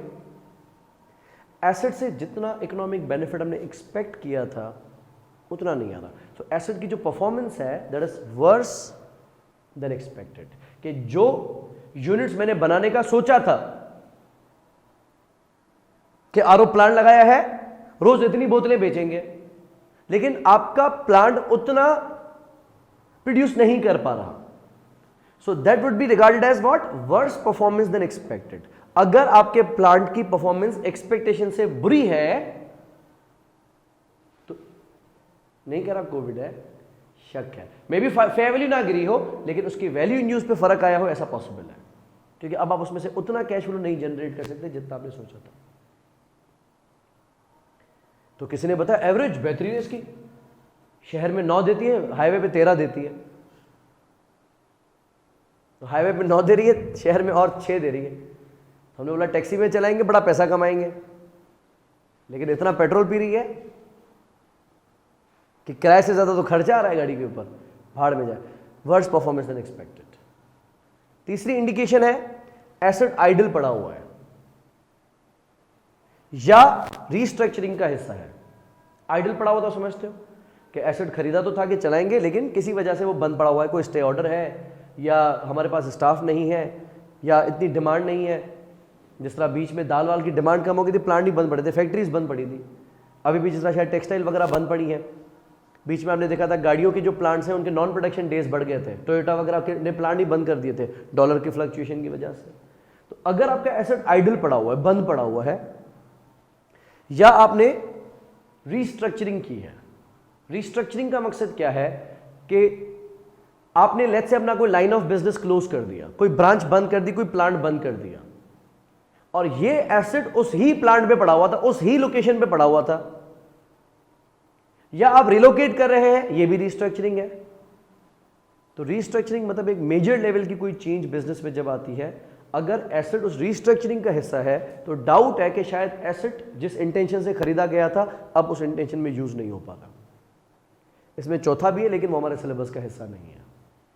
ऑल टुगेदर 7 इंडिकेशंस हैं, 4 एक्सटर्नल एंड 3 इंटरनल। भले रटा मार लो, मसला नहीं है, लेकिन बी वेयर कि यही 7 है। और अगर आपको लिस्ट में बताता है कि कौन कौन सी इंडिकेशंस है, तो you should be able to identify कि ये स्टैंडर्ड में लिखी हुई थी, ये वाली मिलती जुलती है। सही है, तो चमकती पट्टी का निशान जरूर देखें, नकालों से होशियार। अगला, वैसे तो रोज रोज टेस्ट नहीं करवाया करो, लेकिन 2 एज ग्रुप्स ऐसे होते हैं जिनको हम बिना किसी सिम्टम के रिपोर्ट्स करवाते हैं उनकी। मिसाल एक बच्चे होते हैं, इन्फेंट्स, और एक बूढ़े होते हैं। क्योंकि कहते बच्चा है, कोई तकलीफ होगी तो बताएगा कैसे, तो हम क्या करते हैं, उसको रूटीन चेकअप पे लेके जाते हैं डॉक्टर के पास, और डॉक्टर क्या करेगा, फजूल में उसके टेस्ट करता रहेगा, जब ये उनको तो कसाई है।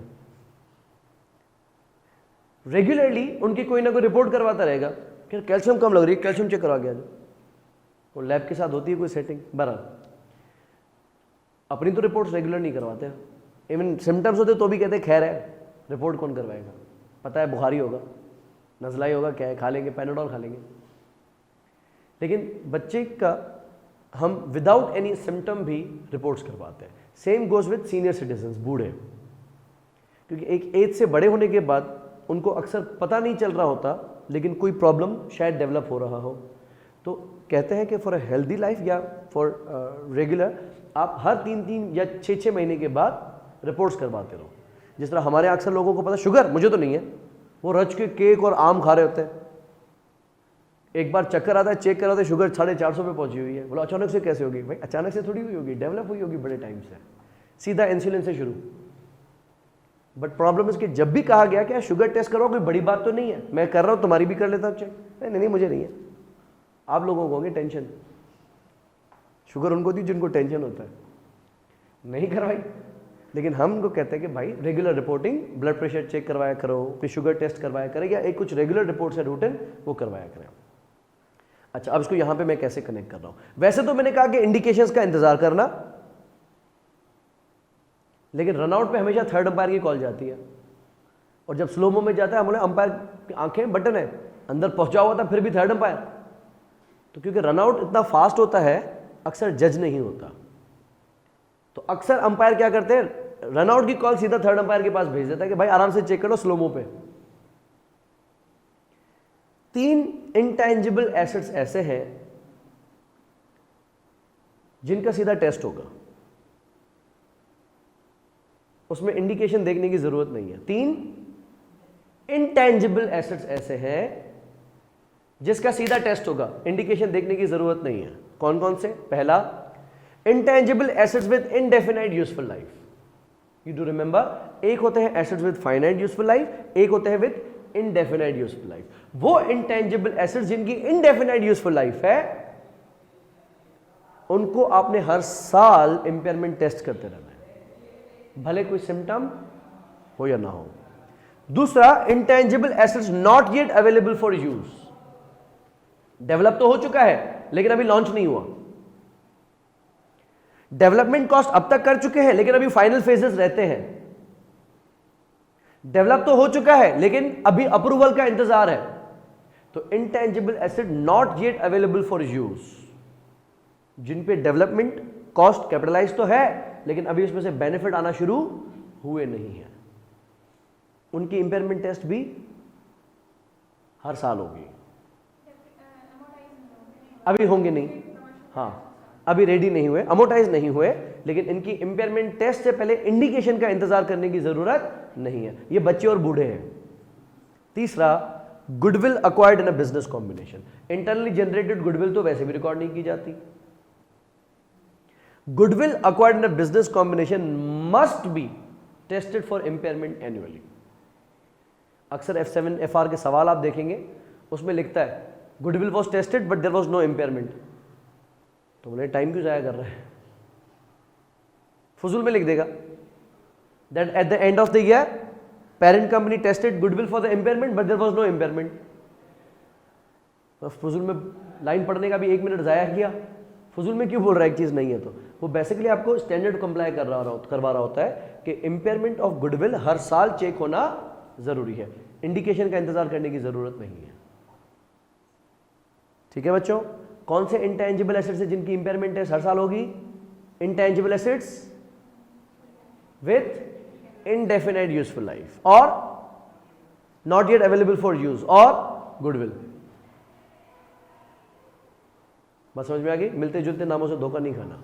अगर लिखा हुआ है कि कौन कौन से इंटेंजिबल्स की इंपेयरमेंट टेस्ट हर साल होना लाजिम है, इसको मैंने लिखा ये एक्सेप्शन है, एक्सेप्शन टू इंडिकेशंस। इन पे इंडिकेशंस अप्लाई नहीं होती, इनका सीधा टेस्ट होगा।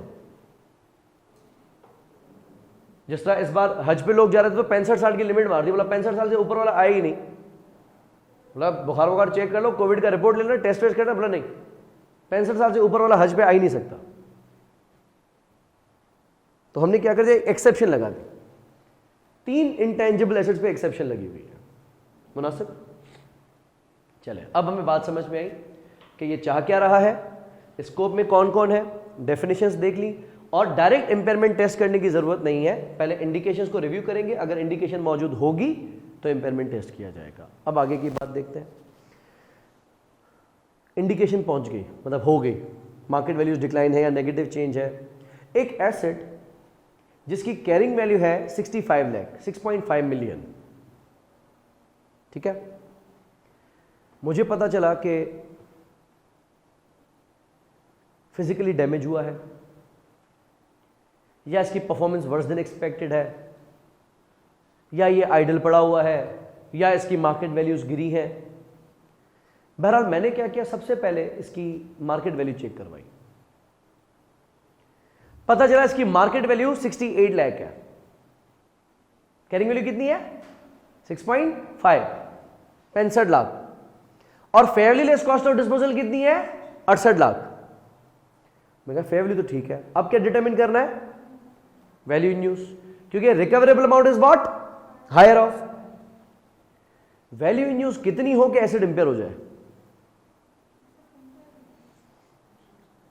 वैल्यू इन यूज कितनी हो कि एसेट इंपेयर हो जाए, 65 से कम हो, 60 लाख हो, 60 लाख हो। अगर वैल्यू इन यूज 60 लाख हो जाए और Fairlie less cost of disposal कितनी है 68 लाख, बड़ा भाई कौन, कैरिंग वैल्यू कितनी 65, इंपेयर हुआ। ट्राई अगेन, एसेट की carrying value 65 lakh, fair value less cost of disposal 68 lakh, 68 lakh, ये फेयर वैल्यू है। वैल्यू इन यूज कितनी हो कि एसेट इंपेयर हो जाए 70,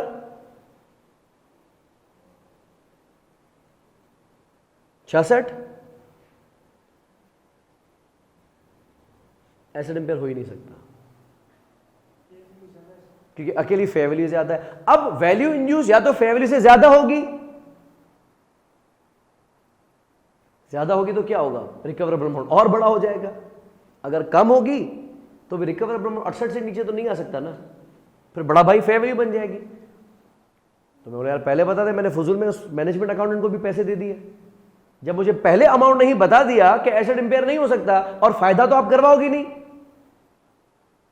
जब पहले अमाउंट से ही पता चल गया कि इंपेयरमेंट पॉसिबल नहीं है तो दूसरा अमाउंट क्यों डिटरमिन करवाया, एंड वाइस वर्सा। पहले मिसाल मैंने वैल्यू इन यूज डिटरमिन करवा ली और वो value in use he carrying value से बड़ी है तो दूसरा खर्चा करने की जरूरत नहीं है।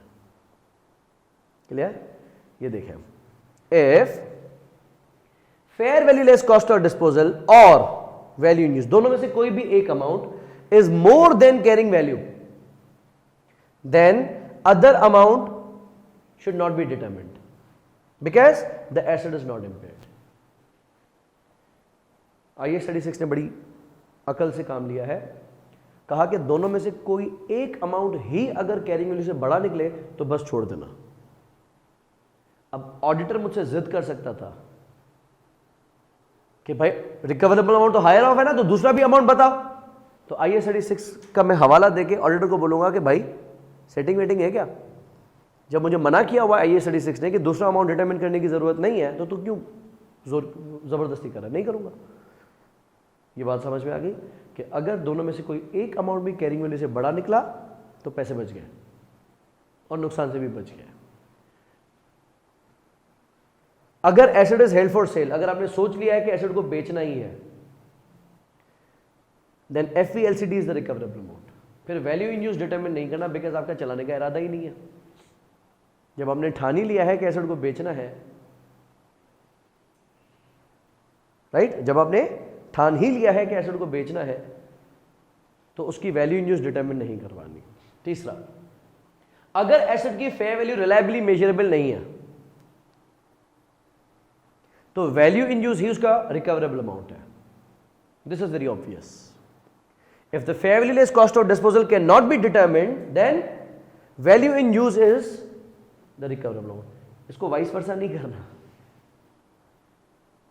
अपना स्टैंडर्ड बनाने की कोशिश नहीं करो। सही है, मैं कभी छोटी मेरी बोलती है कि कहानी बताओ तो मैं कहानी बताता हूँ, आधे से अपनी शुरू कर देती है, तो मैं कहानी में से कहानी नहीं बनाओ, जो मैं बता रहा हूँ पहले वो सुन लो, अपनी कहानियां शुरू कर देते हो।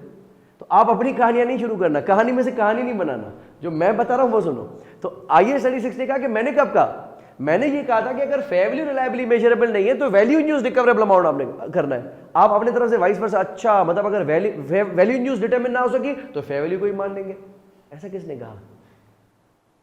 स्टैंडर्ड में से स्टैंडर्ड ना बनाओ, कहानी में से कहानी नहीं बनाओ, जो मैं बता रहा हूं उसी को फॉलो करो। समझ में आ गई बात? तो फेयर वैल्यू अगर रिलायबली मेजरेबल नहीं है तो वैल्यू इन यूज को ही ताज पहनाया जाएगा। अकेला भाई है तो सारी जायदाद इसी को मिलेगी ना, और कहां जाएगी? दूसरा है ही नहीं। क्लियर? अच्छा, अब एक बात समझ लें, जब हम कैश फ्लोज एस्टिमेट करते हैं ना, आपको याद होगा जब हम F2 के अंदर एनपीवी कैलकुलेट करते हैं, नेट प्रेजेंट वैल्यू कैलकुलेट करते हैं, तो कैश फ्लोज रखते हैं। इन कैश फ्लोज में से कभी भी आपने इंटरेस्ट या डिविडेंड का अमाउंट माइनस नहीं करना होता। क्यों? क्योंकि फिर प्रेजेंट वैल्यू करने का जवाब खत्म हो जाएगा। फ्यूचर वैल्यू को जब प्रेजेंट वैल्यू पे लाते हो तो क्या करते हो? उसको डिस्काउंट फैक्टर मारते हो, और डिस्काउंट फैक्टर क्या करता है? उसमें से इंटरेस्ट खींच लेता है, उसमें से कॉस्ट ऑफ कैपिटल खींच लेता है। तो अगर आप ऊपर कॉस्ट ऑफ कैपिटल वैसे ही निकाल चुके हो तो डिस्काउंट फैक्टर बोलेगा सही मैं जाऊं? बोलेगा क्यों? बोला कर तो दिया, इंटरेस्ट मैंने माइनस करना था तुमने वही निकाल दिया, डिविडेंड मैंने माइनस करना था तुमने वही निकाल दिया। सॉरी, आप अपने टाइम वैल्यू ऑफ मनी के अंदर टेबल में से कभी भी इंटरेस्ट, डिविडेंड जैसी चीजें माइनस नहीं करेंगे, क्योंकि ये आगे होगा, नहीं तो डबलिंग हो जाएगी। अगर ₹1,00,000 का कर्जा लूं और उसमें 10% इंटरेस्ट भरूं तो वो बन जाएंगे 1,10,000 रुपए। 1,10,000 को जब 0.909 से मल्टीप्लाई करेंगे तो लाख पे खुद आ जाएगा ना। अगर 10,000 माइनस करोगे तो 0.909 से क्या मल्टीप्लाई कर रहे हो? फिर तो डबलिंग हो जाएगी। 10,000 वहां से कटा, 0.909 से फिर मल्टीप्लाई कर रहे हो। जब आप एक साल बाद के कैश फ्लो को 0.909 से मल्टीप्लाई करते हैं तो बेसिकली इंटरेस्ट तो वैसे ही निकल जाता है। डिस्काउंट करने का मकसद ही क्या है? फ्यूचर को प्रेजेंट में लाना, और फ्यूचर को प्रेजेंट में लाने का मकसद ही क्या है? इंटरेस्ट निकाल देना। कोई भी financing cash flow value in use में इस्तेमाल नहीं किया जाएगा। सिर्फ जो एसेट के कैश फ्लोज हैं आप उस पर फोकस करो, और ना ही टैक्स, बिकॉज टैक्स कंपनी के मसले मसाइल में शामिल होता है। तो एसेट के ऊपर जो टैक्स वैक्स लगेगा वो भी आपने इसमें शामिल नहीं करना। आप फोकस करो सिर्फ एसेट के ऊपर कि एसेट में से कितने इकोनॉमिक बेनिफिट्स मिल सकते हैं। ना उसमें से फाइनेंसिंग कैश फ्लो माइनस किए जाएंगे, ना उसमें से टैक्स माइनस किया जाएगा। देखो मैंने यहां पे लिखा है cash flow related to financing activities and taxes must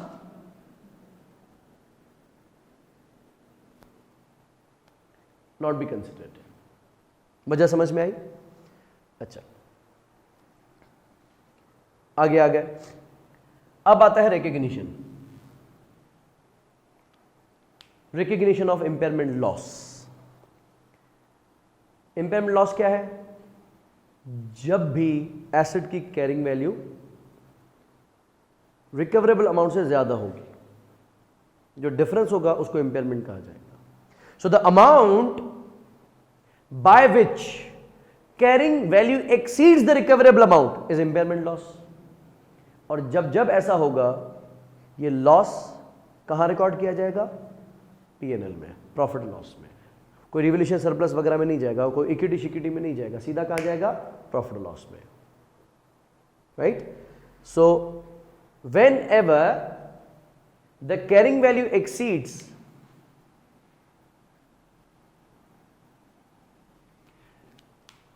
we'll charge impairment loss to profit or loss immediately। आगे एक्सेप्शन है unless it reverses a previous gain or revaluation surplus। अगर इससे पहले ये एसेट अपवर्ड रिवैल्यू हुआ है तो उसका गेन आइए 16 या 38 ने कहां भेजा होगा? रिवैल्यूएशन सरप्लस में। इस केस में नुकसान पहले कहां जाएगा? सरप्लस से। इस केस में नुकसान पहले कहां से निकाला जाएगा? सरप्लस से। लेकिन अगर इंपेयरमेंट लॉस सरप्लस से बड़ा है तो जो इजाफी अमाउंट होगा वो P&L में जाएगा। मुनासिब? Value in use takes future cash inflows and outflows to be derived from use of the asset and its ultimate disposal, ये हम पहले बात कर चुके हैं कि जब आप वैल्यू इन यूज कैलकुलेट करेंगे तो आप देखेंगे कि एसेट को चला के, सॉरी यहाँ हमने पढ़ा था कि एसेट को चला के और उसको बेच के हम कितने पैसे कमा सकते हैं। तो आप इनफ्लोज और आउटफ्लोज यूज कर सकते हैं, लेकिन सिर्फ वो जो एसेट स्पेसिफिक हो। अच्छा, क्या तमाम प्रोजेक्ट से रिटर्न सेम मांगना चाहिए? अगर मैं स्टॉक मार्केट में पैसे लगाऊं, मैं बैंक में पैसे रखवाऊं, मैं नेशनल सेविंग स्कीम्स में पैसे रखवाऊं, मैं बॉन्ड्स में पैसे लगाऊं, इंटरेस्ट सेम होना चाहिए? Required rate of return same होना चाहिए? नहीं। Required rate of return mainly 3 चीजों की वजह से फ्लक्चुएट करता है। परसेंटेज की बात करता हूं। पहला, ड्यूरेशन ऑफ इन्वेस्टमेंट। अगर मैं पैसे जब चाहूं निकाल सकता हूं तो इतना रिटर्न नहीं मिलेगा, लेकिन अगर मैं 4 साल, 5 साल, 3 साल, 10 साल के लिए फ्रीज कर दूं और कहूं कि इसको फिक्स कर दो, मैं नहीं निकालूंगा पैसे, तो सामने वाली पार्टी बेझिझक होकर इसको इन्वेस्ट कर देगी कहीं और मुझे ज्यादा रिटर्न ऑफर करेगी। So the investor will be compensated for tying up the funds for longer period. तो परसेंटेज ज्यादा किसको मिलेगी? जो ज्यादा ड्यूरेशन के लिए पैसे लगाएगा।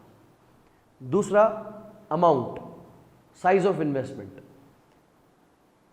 बचपन में शायद पढ़ा था ना, मैं बैंक अकाउंट, वो पहली बार कोई अंग्रेज होता है वो अकाउंट खुलवाने जा रहा होता है, वो कांप रहा होता है, मैनेजर के पास चला जाता है, पता चलता है पता नहीं कितने $10 या $100 कितने छोटा अमाउंट लेके जाता है, वो उसको डिपॉजिट करना, मैनेजर उसको लात मार के बाहर निकाल देता है।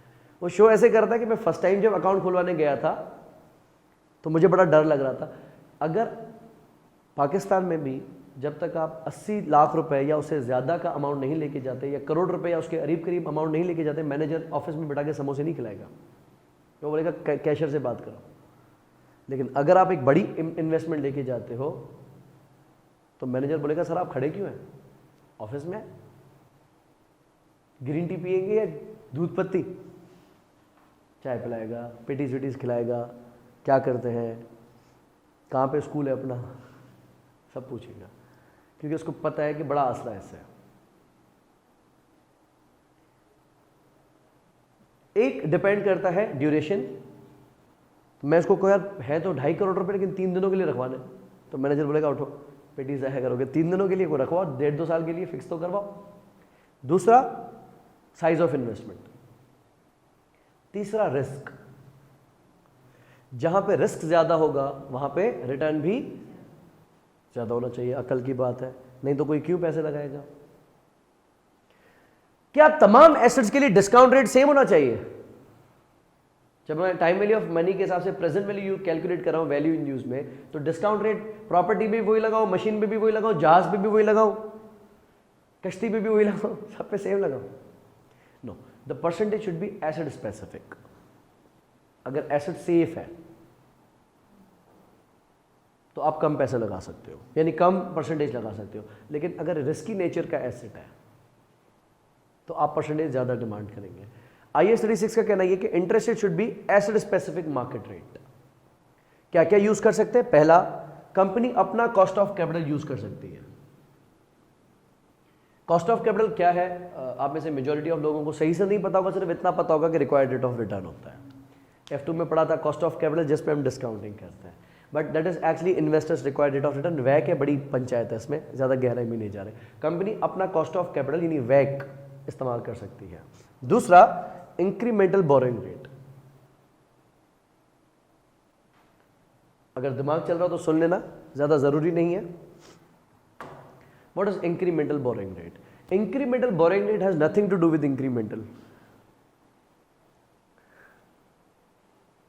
What is incremental borrowing rate? If we borrow money from the bank and buy the asset rather than leasing it,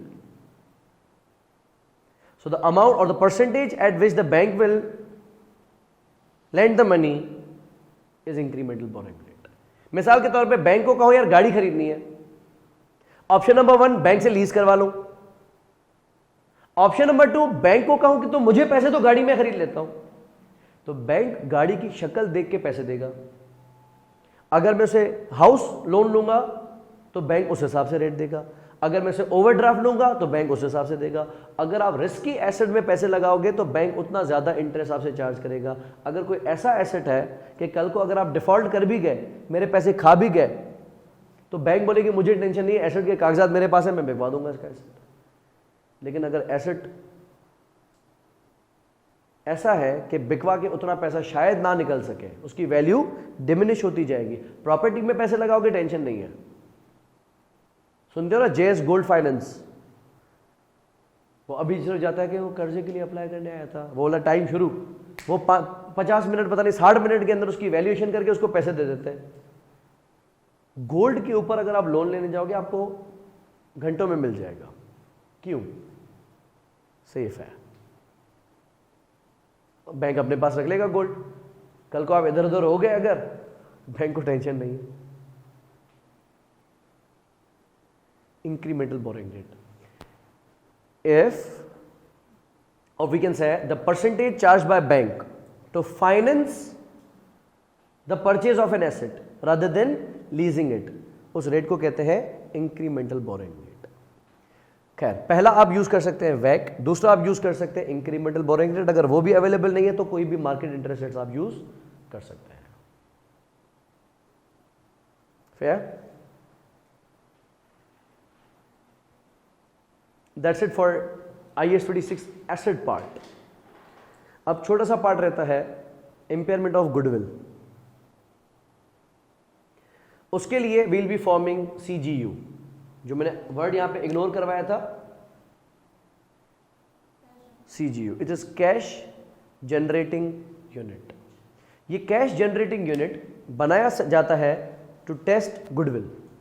आप सब्सिडरी को CGU कह सकते हैं, ठीक है। खैर, इसकी गहराइयाँ हम नेक्स्ट क्लास में डिस्कस करेंगे। आज इसकी जितनी भी थ्योरेटिकल एस्पेक्ट्स थे या स्लाइड जो कैलकुलेशंस के इम्प्लीकेशंस थे वो हमने देख लिए हैं। चीज़ों को अगर एक बार अच्छे से आप ध्यान से सुन लोगे, लॉजिकली समझ लोगे, तो आपको पढ़ने और रटने की ज़रूरत नहीं पड़ेगी। To be very honest, exam में आएगा आपको खुद कहीं बैक ऑफ माइंड से रिकॉल होकर आ जाएगा कि क्लास में सुना था, आप क्लिक कर जाओगे उसको, ठीक है।